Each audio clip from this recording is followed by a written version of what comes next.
Bonjour à tous et bienvenue dans cette vidéo Node.js. Nous n'avons pas traité sur les fichiers JS lors de la dernière vidéo. Nous avons juste ajouté les fichiers HTML et assurez-vous de les explorer pour comprendre ce qu'ils font. À la fin, nous avons obtenu le même contenu qu'auparavant. Nous avons juste ajouté un en-tête supplémentaire et puis dans Add Product, nous avons toujours le formulaire. Dans shop.html, nous avons mis du code factice car nous n'avons pas encore de produit à servir. Et maintenant, je veux servir ces fichiers HTML dans mes itinéraires. Maintenant, comment ça marche? Commençons dans le shop.js. Au lieu d'envoyer du texte ou ce texte HTML ici dans ce cas, envoyons plutôt un fichier avec sendFile. Eh bien, sendFile nous permet de faire exactement cela, renvoyer un fichier à l'utilisateur. Et comme vous le voyez ici, dans la description, il définit automatiquement le champ d'en-tête de réponse du type de contenu et nous verrons si cela fonctionne pour nous ou non. Donc sendFile est ce que j'exécute et maintenant nous avons juste besoin de pointer vers le fichier que nous voulons envoyer. Maintenant ici, la question est de savoir à quoi ressemble le chemin.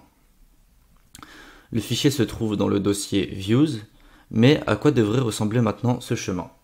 Eh bien, nous pourrions essayer d'utiliser un slash et supposer que nous voyons tout cela du point de vue de l'app.js qui est au final le fichier qui démarre tout notre serveur. Le fait que shop.js soit dans un sous-répertoire n'a pas vraiment d'importance car nous exportons sa fonctionnalité. Et l'importons dans l'app.js qui se trouve dans le dossier racine. Nous pourrions donc essayer d'utiliser un slash pour le chemin racine, un chemin absolu vu depuis le dossier racine, puis views, puis shop.html. Alors, essayons ceci. Sauvegardons cela, revenons à la page et rechargeons localhost 3000.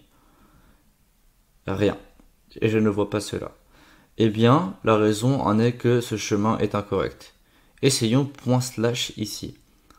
Si nous rechargeons maintenant, le chemin doit être absolu et l'erreur que nous obtenons.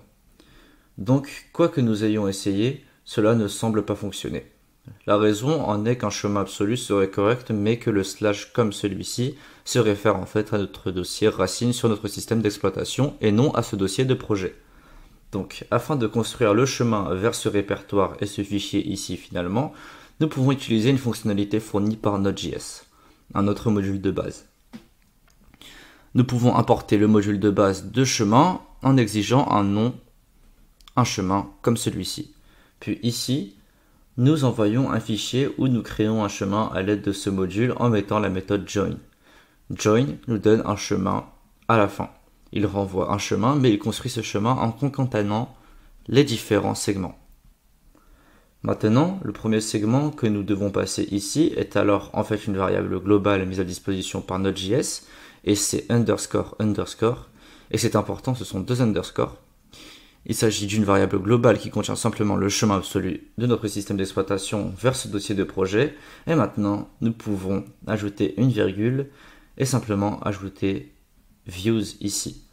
Parce que le premier segment est essentiellement le fichier d'accès à l'ensemble de ce dossier de projet. Le segment suivant est celui dans lequel nous voulons aller, dans le dossier views. Et ensuite, le troisième segment sera notre fichier.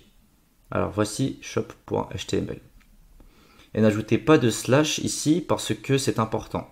Nous utilisons le chemin join non pas à cause du chemin absolu, nous pourrions le construire avec le dir name, puis le concaténer manuellement aussi, mais nous utilisons le chemin join car cela va automatiquement construire le chemin d'une manière qui fonctionne à la fois sur les systèmes Linux et les systèmes Windows. La jointure de chemin détecte essentiellement le système d'exploitation sur lequel vous exécutez, puis crée automatiquement un chemin correct. Maintenant, avec cela, nous pourrions nous attendre à ce que cela fonctionne. Mais en fait, le nom du répertoire pointera dans le dossier de route à droite. Le nom du répertoire nous donne le chemin vers un fichier dans lequel nous l'utilisons et nous l'utilisons dans shop.js, dans le dossier route. Donc cela pointera vers le dossier route, mais views se trouve en fait dans un dossier frère vers route. Alors que pouvons-nous faire à ce sujet? Maintenant, la solution est que nous ajoutons un segment de plus là-dedans. Et c'est ./. Et cela signifie simplement monter d'un niveau. Donc cela va maintenant construire un chemin où il va d'abord dans le dossier de ces fichiers, donc dans les routes, puis il monte d'un niveau dans Views. Donc si il est d'un niveau, c'est dans le dossier racine, puis dans Views. Puis il sert ceci, et avec cela, nous rechargeons à nouveau localhost / et nous voyons que le fichier HTML est servi. Donc ça marche. Donc importons tout d'abord à nouveau le module de chemin, le module de base. Donc const path nécessite un chemin pour le récupérer.